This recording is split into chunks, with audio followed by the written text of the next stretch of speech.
Hello everyone and welcome to another episode of Econ Insight Beyond the Classroom। अच्छा, पुरानी कुछ videos में हम लोगों ने डिस्कशन की प्राइस इलास्टिसिटी ऑफ डिमांड की और प्राइस इलास्टिसिटी ऑफ सप्लाई की। उसी से रिलेटेड एक नई चीज के बारे में जिक्र करेंगे जिसका नाम है कंज्यूमर सरप्लस और producer surplus. Now what is consumer surplus? जो इसकी किताबी डेफिनेशन है वो कहता है कि it is the difference between the maximum amount a consumer is willing to pay less the amount he actually pays for that product. यानी कि इसका इस तरह मतलब समझे कि यार जब आप एक मार्केट जाते हैं, फॉर एग्जांपल आप एक शर्ट खरीदने जा रहे हो और आपके जहन में आपको आइडिया है, एक अंदाजा है कि यार ये शर्ट जो है ये तकरीबन भी 1000 रुपए तक की हमें मिल जाएगी। बट क्या आप अपनी जेब में एग्जैक्टली 1000 रुपए रख के जाएंगे? नहीं, आप थोड़े से पैसे ऊपर रख के जाते हैं। यानी कि लेट से आपने 1500 रुपए रख लिए फॉर एग्जांपल। अब ये 1500 रुपया क्या है? ये 1500 रुपया आपका एक एस्टिमेशन है कि यार अगर ये 1500 तक की भी शर्ट मिली ना, मैं ले लूंगा, लेकिन अगर 1500 से 1 रुपया भी ऊपर हुई तो मैं ये शर्ट नहीं लूंगा। अब आपने जेब में रखे 1500 रुपए, शर्ट की कीमत है 1000 रुपए, बीच 500 रुपया बच रहा है, तो ये जो 500 रुपया आपके पास बच रहा है ये आपका कंज्यूमर सरप्लस। अच्छा, अब ये कंज्यूमर सरप्लस का लिंक बैठता है प्राइस इलास्टिसिटी ऑफ डिमांड के साथ, जो हम लोग प्रीवियस वीडियोस में बात कर चुके। अब अगर आप उसको थोड़ा सा रिकॉल करें या अगर नहीं देखी तो पहले जाके उसे देखें। हम लोगों ने वहां पे दो चीजों के बारे में बात की थी, एक थी इलास्टिक डिमांड, दूसरी थी इनइलास्टिक डिमांड। इलास्टिक और इनइलास्टिक में जो मेजर डिफरेंस है वो यही है कि इलास्टिक में कंपैरेटर बहुत सारा बैठा हुआ है, बहुत सारा प्रोड्यूसर बैठा हुआ है, इनइलास्टिक में प्रोड्यूसर कम। इलास्टिक एक लग्जरी नेचर का गुड है कि अगर वो मुझे नहीं मिला तो मैं मर नहीं जाऊंगा, बट इनइलास्टिक एक जरूरत है, एक नेसेसिटी। तो अब लॉजिकली एक बात सोचो ना कि यार जब आपके लिए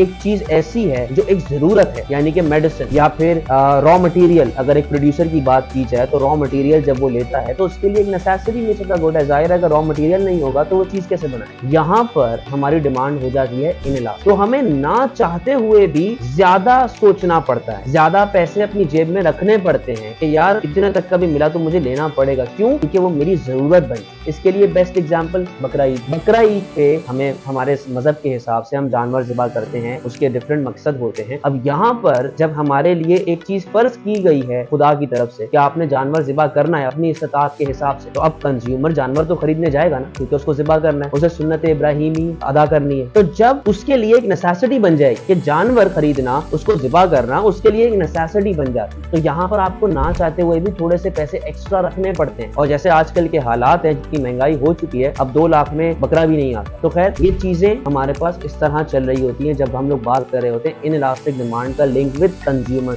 बट अगर मैं इलास्टिक की बात करूं, इलास्टिक डिमांड में बहुत सारा प्रोड्यूसर, यार अगर ये दुकान वाला नहीं देगा तो मैं इससे ले लूंगा, ये नहीं देगा तो मैं इससे ले लूंगा, तो मैं क्यों एक्स्ट्रा पैसा पे करने के लिए विलिंग हूँ? मैं क्यों एक्स्ट्रा पैसा अपनी जेब में रख के जाऊं? मैं क्यों किसी को मुनाफा दूं? तो जब डिमांड आपकी इलास्टिक होती है उस पॉइंट पे आप एक्स्ट्रा पैसा पे करने के लिए विलिंग नहीं होते। थोड़े से पैसे आप रखते हो ऊपर कि हाँ यार चलो कोई बात नहीं, 10-20 रुपए का फर्क है, बट आप इतना एक्सट्रीम लेवल पे नहीं जाते। अब बात करते हैं प्रोड्यूसर सरप्लस के हवाले। हमारी माओं को, जो हमारी एशिया के अंदर हमारी माएं हैं, उनको अल्लाह पाक ने एक खास ताकत दी है जिसे हम लोग कहते हैं बार्गेनिंग पावर। अगर एक दुकान वाला किसी भी चीज के 2000-3000 रुपए बोलता है, हमारी वालदा आगे से तो 150-200 रुपए बोल, हमसे नहीं होता। बट ये अल्लाह की तरफ से एक खास नेमत है जो उसने हमारी माओं को दी। तो खैर जब हमारी माएं मार्केट जाती है, प्रोड्यूसर से बहस करती है कि नहीं यार मैं तो इतने पैसे दूंगी, प्रोड्यूसर बेचारा परेशान, वो भी आगे से बहस कर रहा होता है। पैसे प्रोड्यूसर कम कर रहा है, हमारी वालदा पैसे बढ़ा रही है। प्रोड्यूसर 1000 रुपए कम कर रहा है, अम्मी 50 रुपए बढ़ा रही है। करते करते करते करते प्रोड्यूसर बेचारा टूट जाए। प्रोड्यूसर कहता है बाजी इससे कम में मुझे वारा नहीं खाए, आपने लेना है तो ले, वरना बराए मेहरबानी कहीं और से ले। यानी कि इतने की तो मेरी खरीद है, मैं कहां से लूं आपको, मैं किस तरह आपको बेच दूं अपनी खरीद से कम पे। तो प्रोड्यूसर सरप्लस क्या बोलता है? Producer surplus is the difference between the actual price of the product minus the least amount a producer is willing to accept. यानी कि जो प्राइस चल रही है एक प्रोडक्ट की, जो असल कीमत चल रही है एक प्रोडक्ट की, माइनस के कम से कम मेरा प्रोड्यूसर कितने पे उस चीज को छोड़ेगा। और ये एक तरीके से हमारे प्रॉफिट के अंदर एडिशन ही करता है, but it is not equal to profit. Difference होता है दोनों में, बट ये किसी हद तक हमारे प्रॉफिट में ही एड अप हो रहा है। अब इसी का लिंक लेके चलते हैं इलास्टिसिटी ऑफ सप्लाई के साथ, जो हम लोगों ने लास्ट वीडियो में देखा। दो तरह की इलास्टिसिटी ऑफ सप्लाई की बात की गई थी, इलास्टिक और इनइलास्टिक। डिफरेंट फैक्टर्स बताए गए थे, अवेलेबिलिटी ऑफ रिसोर्सेज की, क्या आपके पास रॉ मटेरियल लेबर वगैरह है। दूसरा क्या था, नेचर ऑफ गुड, कि आप नॉन पेरिशेबल गुड यानी कि कोई फर्नीचर या ऐसी चीज बना रहे हैं जो लंबा अरसा चलती है, या फिर आप कोई पेरिशेबल गुड बना रहे हैं जल्दी खराब हो जाती है, फॉर एग्जाम्पल फूड, फ्रूट, इस तरह की चीजें। तीसरी चीज क्या थी, ease and cost of factor substitution की, आप आप कितना इजीली लेबर टू कैपिटल या कैपिटल टू लेबर इंटेंसिव आते हैं। फोर्थ था टाइम पीरियड, कि आप शॉर्ट रन में बैठे हुए हो जहां पर लेबर के अलावा हर चीज फिक्स है, या फिर आप लॉन्ग रन में हैं जहां पर सारी की सारी चीजें आपके पास वेरिएबल चल रही हैं और आप मजे में जी। तो ये दो फैक्टर्स थे जो दो इलास्टिसिटी ऑफ सप्लाई को डिफाइन करते हैं। अब इसका लिंक करते हैं प्रोड्यूसर सर्कस से। यार अगर किसी भी प्रोड्यूसर की सप्लाई इलास्टिक है, यानी कि लेट्स से वो वाटर बॉटल्स बनाता है या फिर कोई फर्नीचर बनाता है मशीन से, अगर उसकी हल्की सी भी प्राइस बढ़ती है तो वो फौरन से सप्लाई बढ़ा लेता है। यही पढ़ा था ना हम लोगों ने, यही चीज समझी थी पिछली वीडियो के अंदर। तो जब इस तरह का नेचर हो मेरे किसी प्रोड्यूसर का, वो इस तरह का प्रोडक्ट बना रहा है, यहाँ पर प्रोड्यूसर को इतनी टेंशन नहीं हो, वो चंद पैसे रखता है बट ज्यादा माल बेचता है। अगर हल्की सी भी प्राइस बढ़ी मैं फौरन से सप्लाई बढ़ा दूं। ये काम हमारे पास चल रहा होता है जब हम लोग इलास्टिसिटी ऑफ सप्लाई की बात कर रहे हैं। बट अगर इसका लिंक इन इलास्टिक सप्लाई के साथ जोड़ दिया जाए, यानी कि आप एक ऐसा प्रोडक्ट बनाते हैं जो खाने पीने की चीज है, फॉर एग्जांपल फूड, फ्रूट्स, ये चीजें, तो यार यहाँ पे मेरा प्रोड्यूसर पता है क्या कोशिश करता है कि उस लिमिटेड माल में, उस लिमिटेड प्रोडक्शन में